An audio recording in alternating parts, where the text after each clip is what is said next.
বসিরহাট মৈত্র বাগানের প্রাণের পুজো, এবারের থিম হানাবাড়ি। বসিরহাটের মধ্যে অন্যতম বড় পুজো এই বসিরহাট প্রাণের পুজো। শামীম রয়েছেন আমাদের সঙ্গে, আমাদের প্রতিনিধি। সরাসরি চলে যাব শামীমের সঙ্গে কথা বলবো। শামীম, একটু জানার চেষ্টা করি তোমার কাছ থেকে, এইবারের এই হানাবাড়ি কি কতটা ভয় ধরাচ্ছে যারা দেখতে আসছেন দূর দূরান্ত থেকে, এবং প্রতিমার রূপ?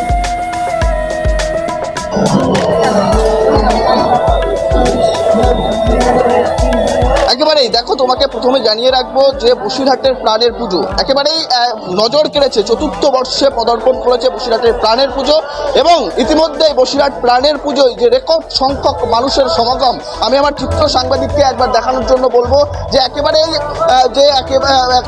রাত 12টা ছুঁই 11:30 বাজতে চললো, কিন্তু মানুষের যে জনসমাগম সেটা কিন্তু বলে দিচ্ছে যে বসিরহাটের প্রাণের পুজোয় কতটা মানুষের উৎসুক, কতটা মানুষ কিভাবে বসিরহাটের বিভিন্ন প্রান্ত থেকে এই বসিরহাটের প্রাণের পুজো দেখতে এসছেন। এবং মূলত তোমাকে জানিয়ে রাখবো, বসিরহাটের প্রাণের পুজোর এবছরের থিম হানাবাড়ি, এবং রীতিমতো হানাবাড়ি যে একেবারেই ভৌতিক দৃশ্য ভিতরে একটি নজরবন্দি করে দেখা হচ্ছে এবং একটি থিম আকারে তৈরি করা হয়েছে, এবং সেখান থেকেই মূলত আকর্ষিত হয়ে হাজার হাজার দর্শক এবং দর্শনার্থী যারা আসছেন তারা কিন্তু মায়ের দর্শন করতে আসছেন।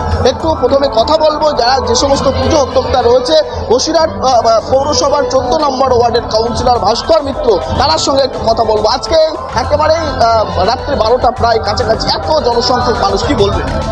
দেখুন, শুধু আজকে বলে কথা নয়, গত 3 দিন ধরেই মানুষের ঢল আমরা আশা করিনি বাস্তবিক, কিন্তু আমরা একটা থিম করেছিলাম হানাবাড়ি, এবার আমাদের 4র্থ বর্ষ, কিন্তু সারা বসিরহাটের মানুষ তথা সংলগ্ন সবাই যেভাবে সাড়া দিয়েছে, এবং এই তো রাত্রি দেখতে দেখতে 11টা, এখনো মানুষের লাইনের কোনো শেষ নেই। কোথাও না কোথাও মনে হয়েছে জেলা কলকাতাকে টক্কর দিচ্ছে এবার। একেবারে আমি আমার চিত্র সাংবাদিককে একবার বলবো যে দর্শক, যে বিপুল পরিমাণে দর্শক এসছে, একটু সেই দৃশ্যটা একবার দেখানোর জন্য বলবো যে বসিরহাটের প্রাণের পুজো একেবারে দর্শকদের কাছে মন ছুঁয়ে নিয়েছে। একটু কথা বলার চেষ্টা করবো যে সমস্ত দর্শক যারা আসছেন, কোথা থেকে আসবেন? কতক্ষণ ধরে লাইনে দাঁড়িয়ে আছেন? তো আধা ঘন্টা হলো। অনেকক্ষণ দাঁড়িয়ে আছেন, এইবার তো ঢুকবেন বলে মনে হচ্ছে। এখনো বলতে পারছি না, না যাওয়ার মতো, ভেতরে না যাওয়ার মতো বলতে পারছি না। কেমন আগ্রহ আছে? আছে তো, দেখি, এখনো তো যায়নি। এই পুজো মণ্ডপ বাইরে থেকে দেখছেন, কেমন লাগছে? ভালো, পুরনো রাজবাড়ি একেবারে।